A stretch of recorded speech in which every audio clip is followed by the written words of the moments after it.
విధేయునిగా ఉండమనో భయపడుతూ ఉండమనో మర్యాదన చెప్పిందేమో కానీ మా మతం మనిషిని దేవుడిగా ఎలా మారవచ్చో, దేవునిగా ఎలా తనను గుర్తించుకోవచ్చో, దైవత్వాన్ని ఎట్లా సాక్షాత్కరించుకోవచ్చో చెప్పింది. ప్రపంచంలో ఎవరు చెప్పలేదు ఇక్కడ దాకా. మా మతంలో ఉన్న విశిష్టతలు ప్రపంచంలో ఎక్కడ లేదు. అందుచేత మేము హిందువులుగా ఉంటాం, హిందూ విలువల కోసం ప్రాణాలు ఇవ్వడానికి సిద్ధంగా ఉంటాం.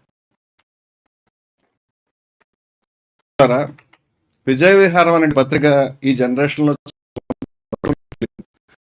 కానీ ఈ రోజుకి విజయ విహారం అనేటువంటి పత్రిక ఒక వైబ్రేషన్. ఈ రోజుకి విజయ విహారం పత్రిక యొక్క పాఠకులు మమ్మల్ని ఏడాదికి 365 రోజులు పెడుతూనే ఉంటారు. ఆ పత్రిక గురించి నేను కొన్ని మాటలు చెప్పే ముందు కొన్ని విషయాలు చెప్పేదంటే, ఆ పత్రిక మొట్టమొదటి సంచిక నుంచి చిట్ట చివరి సంచిక దాకా ఇవాళ మేము ఏం మాట్లాడుతున్నాం అదే విలువలకు కట్టుబడిందని చెప్తున్నాం.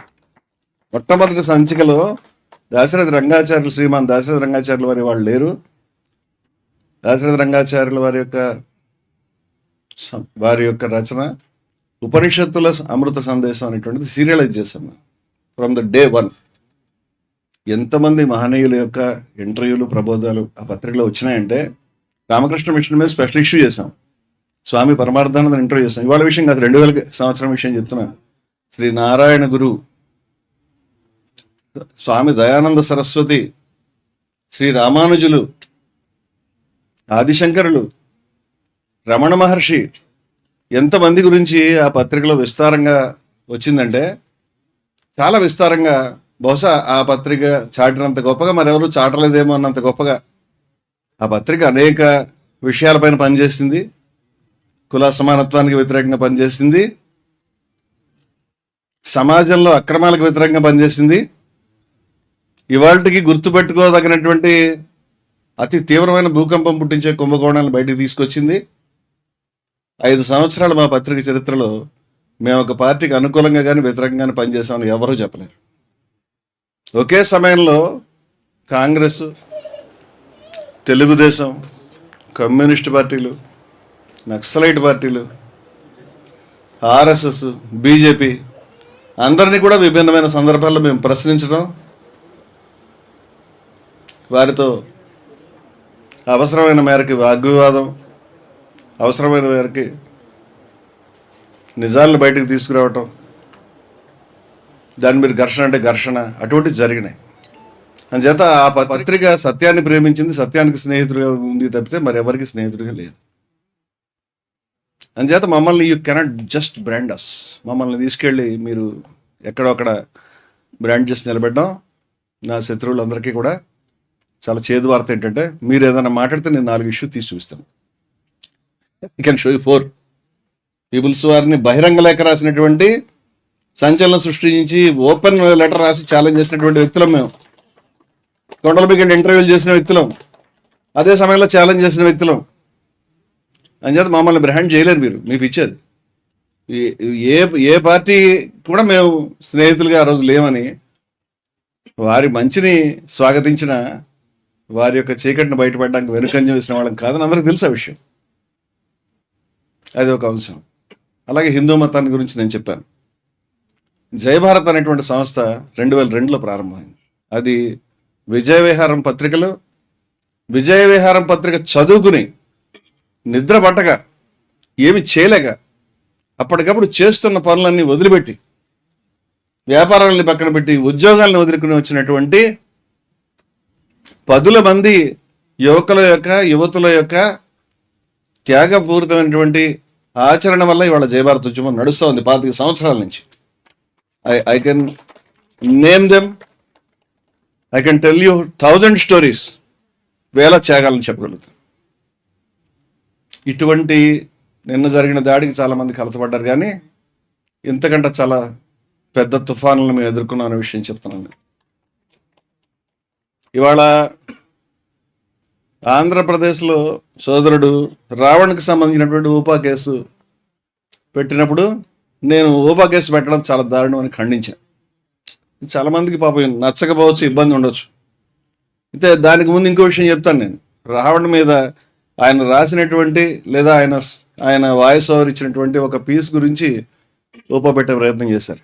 కానీ నా విషయంలో డైరెక్ట్గా జిల్టన్ స్టిక్స్ పట్టుకొచ్చి బకెట్ల నిండా, నువ్వు సంచుల నిండా పీపుల్స్ వారి యొక్క letter heads, Maoist party letter heads print చేసి ఆ రెండు దాన్ని పెట్టుకుని నన్ను తీసుకొచ్చి ఈయన వాటిని సప్లై చేస్తాడని అరెస్ట్ చేసే ప్రయత్నం చేశారు. ఆ రోజు వేల మంది సైబరాబాద్ 2003, 2004 విషయాలు చెప్తున్నాను నేను. సైబరాబాద్ కమిషనరేట్ మొత్తం ముట్టడించారు ఆ రోజు ప్రజారంగంలో ఉన్నటువంటి నాయకులు ఎంతోమంది, వాటిలో చాలామంది జ్వాలాముఖి లాంటి వారి వాళ్ళు లేరు. లక్ష్మీభారతి గారు ఆ రోజు రోడ్డు మీద రాత్రి 8 గంటల వరకు కూర్చున్నారు. ఎఫ్ఐఆర్ రాసిన తర్వాత నన్ను అరెస్ట్ చేయడం వాళ్ళకి సాధ్యపడలేదు. ఇటువంటి పోరాట చరిత్ర కలిగినటువంటి వ్యక్తులం మేము. పత్రిక పెట్టినటువంటి మొదటి 10 సంచికల్లోనే మా మీద దాడులు, మా ఆఫీస్ క్లోజ్ చేశారు, మా ఆఫీస్ బాయ్ని సైతం అరెస్ట్ చేశారు, మా ఆఫీస్ కంప్యూటర్ సీజ్ చేశారు. విజయ విహారం పత్రిక రాష్ట్రంలో ఎక్కడ పడితే అక్కడ వెండర్స్ని అరెస్ట్ చేశారు, పత్రికలు సీల్ చేశారు. పత్రికల చరిత్రలో ఒక పత్రిక మీద ఏడాది పూర్తవకుండా 11వ సంచికి ఇంత తీవ్రమైన దాడి ఎదుర్కొన్న వ్యక్తిని నేను. మీరు ఆ పత్రిక తిరగేస్తే దాంట్లో ఆర్ఎస్ఎస్ మీద విమర్శ ఉంది, తాలిబాన్ల మీద విమర్శ ఉంది, ఎవరు లేదా పుట్టపర్తి సాయిబాబా గారి యొక్క వాటికి సంబంధించి ఉంది. ఇలా అనేక విషయాలు ఉన్నాయి. చాలామంది హిందూ మతం గురించి మీరు మాట్లాడుతున్నారు, ఎప్పుడన్నా ఇస్లాం గురించి మాట్లాడారు. నువ్వు పుట్టలేదు నాయన, నువ్వు పుట్టకముందు విషయాలు చెప్తున్నాను. నేను ఎదుర్కొన్న మొట్టమొదటి కేసు ప్రాఫిట్కి సంబంధించి, జీసస్కి సంబంధించి కేసు ఎదుర్కొన్నాను. You don't know. అంచేత మాకే మొహమాటం లేదు, మా సాహిత్యానికి, మాకు, మా యుద్ధానికి మొహమాటం లేదు. మీకు చూసే ఓపిక, చదివే ఓపిక ఉంటే చెప్పగలుగుతాం, మీరు దాడి చేస్తే ఎదుర్కోగలుగుతాం. మేము చేయమని చెప్పి 2002 నుంచి ప్రారంభమైనటువంటి జయభారత్ ఒక ఉద్యమంగా ఎన్ని కార్యక్రమాలు చేసిందంటే దానికి వాళ్ళ ప్రెస్ మీట్లు సరిపో. ఎన్ని రంగాల్లో పనిచేసింది. ప్రైవేట్ రంగాల రిజర్వేషన్ల గురించి ఆంధ్రప్రదేశ్లో, ఉమ్మడి ఆంధ్రప్రదేశ్లో మొట్టమొదటి భారీ బహిరంగ సభ చట్టసభ పెట్టింది మేమే. 2008లో బీసీల కుర్చీలకు అగ్రకులాల కబ్జా అనేటువంటి పేరు మీద చట్టసభలో బీసీల రిజర్వేషన్లు కావాలి అనేటువంటి డిమాండ్తో అన్ని కలెక్టరేట్లని ఒకేసారి ముట్టడించింది మేమే. I can show you photographs, I can show you history. మా వర్గీకరణ ఉద్యమంలో 1000 మంది మాలలు తీసుకొచ్చింది మేమే, మందకృష్ణ అన్నకి తోడుగా. ఢిల్లీ దాకా తీసుకెళ్ళింది మేమే. ఉషా మెహ్రా కమిషన్కి భారీ రిపోర్ట్లు, అఫిడవిట్తో సహా మాలల యొక్క మద్దతును తెలియజేసింది మేమే. వర్గీకరణ యొక్క సాకారం కావడంలో మా యొక్క పాత్రలను చెప్తున్నాను నేను. ఇవాళ కాదు, 30-40 సంవత్సరాల నుంచి నేను మత సామరస్య సమ్మేళనాలను పెడుతూ ఉన్నాను. ఎంతోమంది ఆధ్యాత్మికవేత్తలను, అన్ని మతాలకు చెందిన వాళ్ళని ఒక వేదిక మీద తీసుకొచ్చాం. అదేవిధంగా మత ఉన్మాదానికి సంబంధించి, మత ఉన్మాదానికి క్విట్ ఇండియా చెప్దామని తెహల్కా లాంటి పత్రికలు హైదరాబాద్ తెహల్కాని విజయ విహారాన్ని పేర్కొన్నాయి.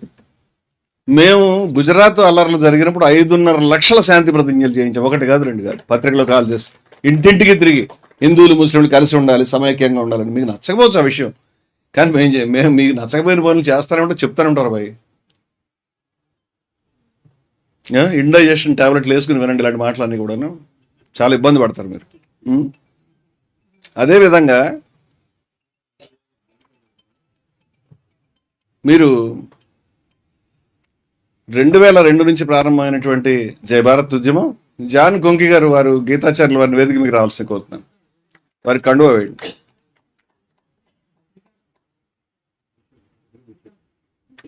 జాన్ కొంకి గారు, గీతాచార్యులు వారు.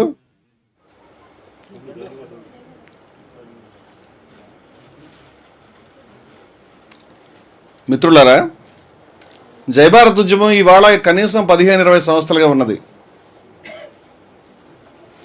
ఈరోజు జయభారత్ యొక్క సిద్ధాంతం కానీ, జయభారత్ యొక్క ఆచరణ కానీ, దళితులపైన దాడి జరిగినప్పుడు ఎన్నిసార్లు మేము ఇంటర్వ్యూన్ అయినామో, ఎన్నిసార్లు మా కార్యకర్తలు వెళ్ళినారో, ఎన్నిసార్లు మేము ఒక్కళ్ళగానే ఉన్నాము. టీకొత్తపల్లి కడప జిల్లాలో దాడి జరిగితే గ్రామాన్ని హైదరాబాద్ తీసుకొచ్చాం మేము. ఎవరు చేయలేరు ఇలాంటి వరులన్నీ కూడా.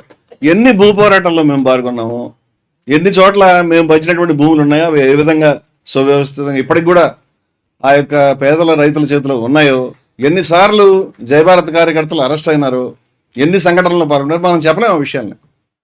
ఎందుకంటే ఆ రోజు మేము చేసిన యుద్ధంలో మాకు స్నేహితులు లేరు కాబట్టి మా గురించి పెద్దగా ప్రచారం లేదు, మేము ప్రచారాలను పట్టించుకుని పనిచేయలేదు. ఇవాళ జయభారత్ సంస్థలు 14 రాష్ట్రాల్లో పనిచేస్తున్నాయి. మా సంస్థ జయహో యొక్క మహాసభ నవంబర్లో జరిగినప్పుడు కాశ్మీర్ నుంచి, ఢిల్లీ నుంచి, బీహార్ నుంచి, తమిళనాడు నుంచి, కేరళ నుంచి 14 రాష్ట్రాల నుంచి ప్రతినిధులు వచ్చారు. అటువంటి నిర్మాణం చేస్తూ ఉన్నాం మేము. అదేవిధంగా హిందూ మతానికి చిలుకుమూర్తి గారిని కవి, పాత్రికేయులు, ఉద్యమకారులు వారిని వేదిక మీకు రావాల్సి కోరు.